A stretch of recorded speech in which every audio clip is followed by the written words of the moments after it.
হ্যাঁ, প্রিয় শিক্ষার্থী, এখন আমি ফিনান্স, ব্যাংকিং এবং বীমা প্রথম পত্র তৃতীয় অধ্যায় অর্থের সময় মূল্য বিস্তারিত আলোচনা করব। তোমরা জানো সিকিউ এবং এমসিকিউ দুইটা ধাপে তোমাদের প্রশ্ন হয়। যে সিকিউতে 10 নম্বর থাকে, জ্ঞানে 1, অনুধাবনে 1, প্রয়োগ 3 এবং উচ্চতর দক্ষতায় 4, এই 10 নম্বর। আর বিস্তারিত বিষয়ভিত্তিক জ্ঞান থাকলে সেখান থেকে এমসিকিউ তোমাদের প্রশ্ন হবে। যাই হোক, time value of money CQ প্রশ্ন করতে কিছু থিওরি এবং কিছু অঙ্ক তোমাদের থাকবে। যাই হোক, আমি সামগ্রিকভাবে বিষয়ের তথ্যগুলো তুলে ধরছি। অর্থের সময় মূল্য বা টাইম ভ্যালু অফ মানি বলিতে কী বোঝো? সময়ের পরিবর্তনের সাথে সাথে অর্থের মূল্যের যে তারতম্য ঘটে তাকেই অর্থের সময় মূল্য বলা হয়। প্রান্তিক মূল্য বা টার্মিনাল ভ্যালু বলিতে কী বোঝো?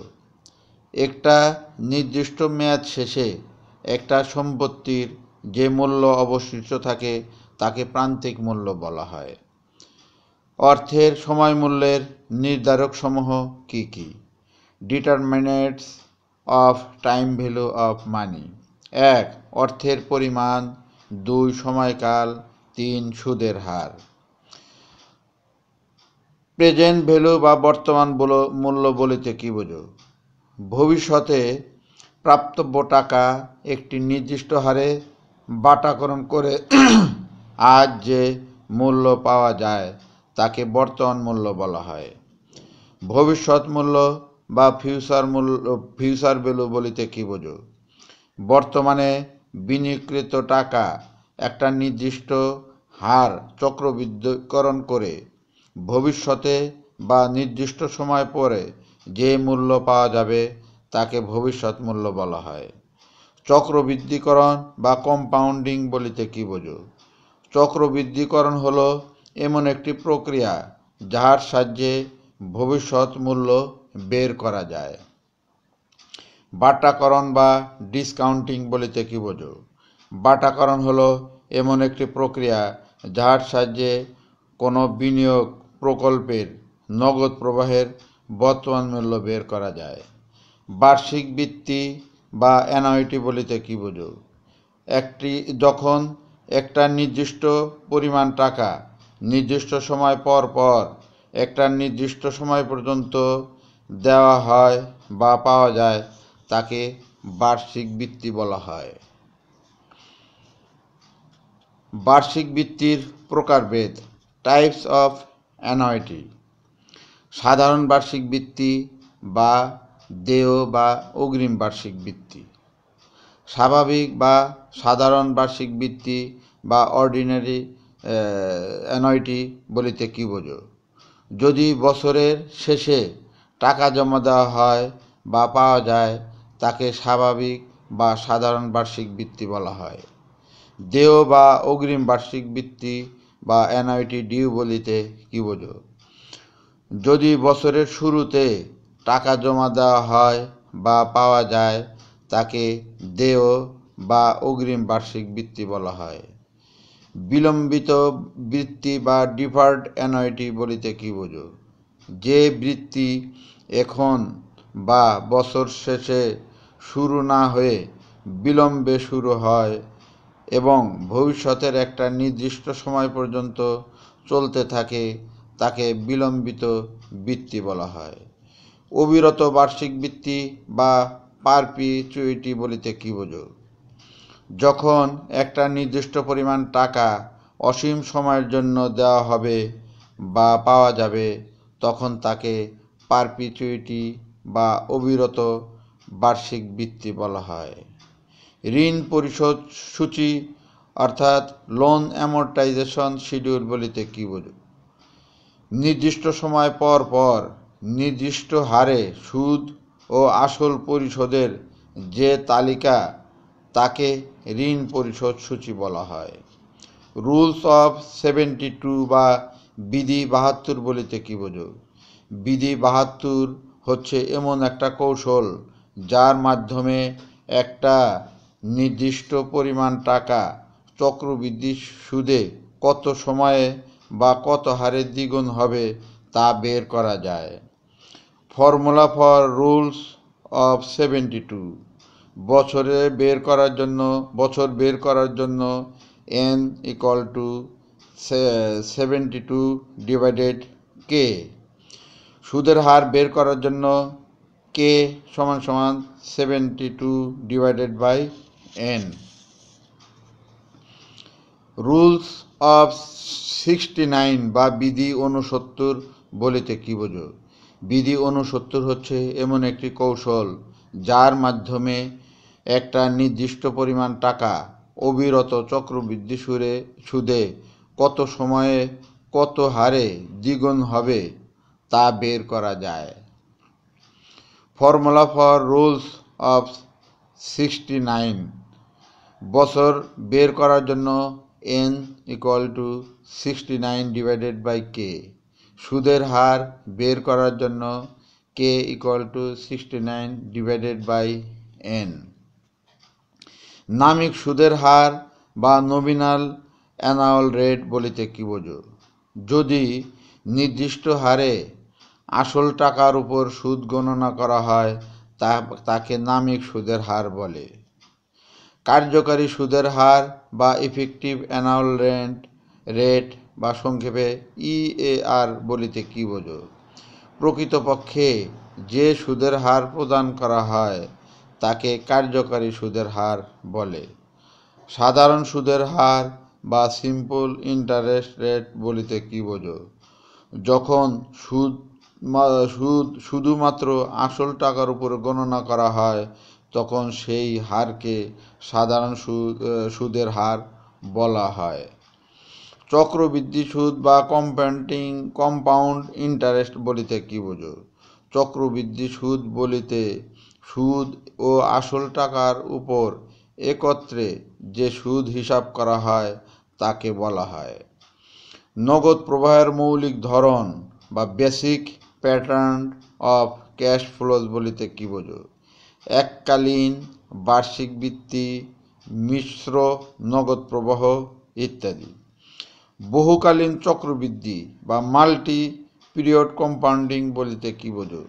এক বছরের মধ্যে সুদের বহুবার চক্রবৃদ্ধিকরণকে বহুকালীন চক্রবৃদ্ধি বলা হয়। অর্ধ বার্ষিক বৃত্তি বা সেমি অ্যানুয়াল কম্পাউন্ডিং বলতে কি বোঝো? এক বছরের মধ্যে সুদের দুইবার হিসাবভুক্তকরণকে অর্ধবার্ষিক বৃত্তি বলা হয়। সময়রেখা বা টাইমলাইন বলিতে কি বোঝো?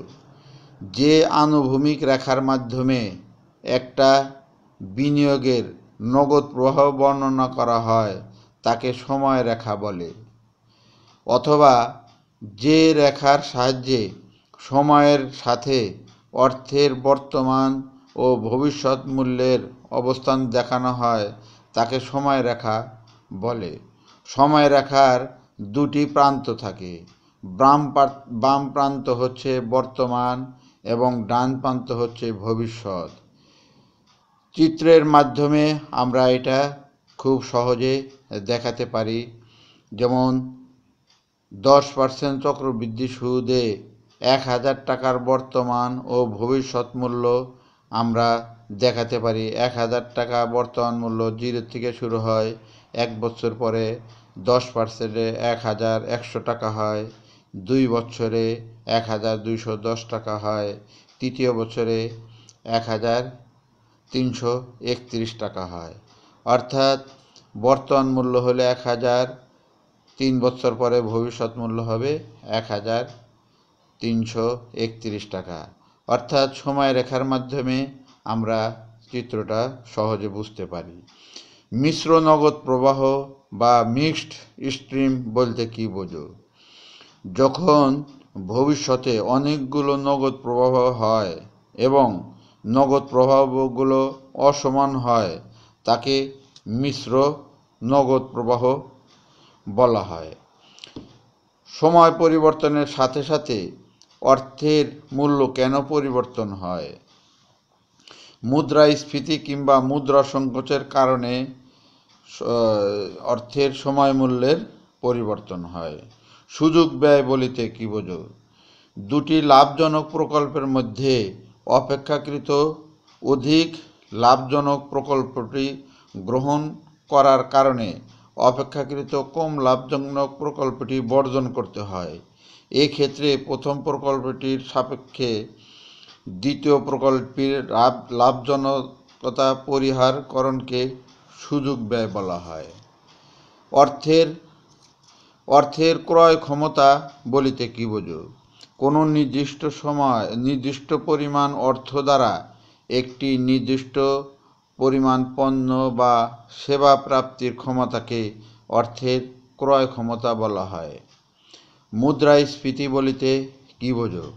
অর্থনীতিতে যখন দ্রব্যের উৎপাদন ও যোগানের তুলনায় অর্থের সরবরাহ বেশি হয় এবং অর্থের ক্রয় ক্ষমতা হ্রাস পায়, অর্থনীতির এই বিশেষ অবস্থাকে মুদ্রাস্ফীতি বা মুদ্রাস্ফীতি হিসাবে অভিহিত করা হয়।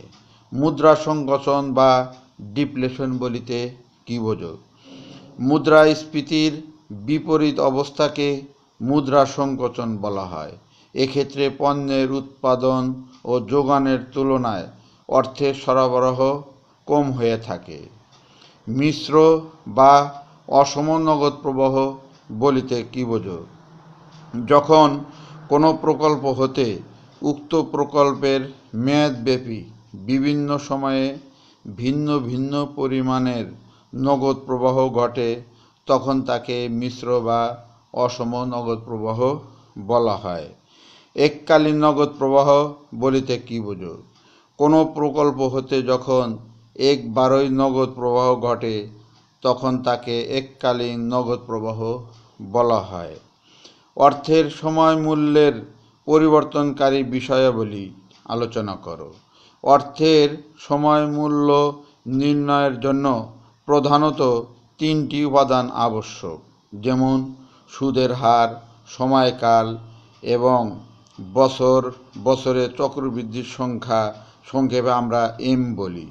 এই তিনটি উপাদানের সবগুলোর সাথেই বর্তমান মূল্যের বিপরীতমুখী সম্পর্ক এবং ভবিষ্যৎ মূল্যের সমমুখী সম্পর্ক বিদ্যমান। রুলস 69 অর্থাৎ সেমি অ্যানুয়াল কম্পাউন্ডিং বলতে কি বোঝো? সুদের হার যদি প্রতি 6 মাস অন্তর অন্তর চক্রবৃদ্ধি হয়, তাহলে বিনিয়োগ দ্বিগুণ হওয়ার সময় n = 69 ডিভাইডেড i প্লাস 0.35। সুদের হার i = 69 divided by n plus 0.335। Rule 69 compounding বলিতে কি বোঝো? সুদের হার যদি অবিরত বা দৈনিক ভিত্তিতে চক্রবৃদ্ধি হয় এবং তাহলে দ্বিগুণ হওয়ার সম্ভাবনা থাকে। সময় n 69 ডিভাইডেড বাই n এবং সুদের হার i 69 ডিভাইডেড বাই n।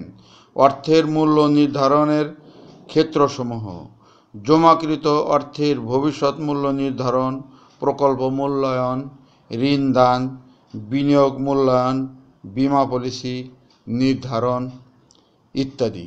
তো আমি এটা 3টা ধাপে এই চ্যাপ্টারটা তুলে ধরব। এটা প্রথম ধাপ। সবাইকে ধন্যবাদ।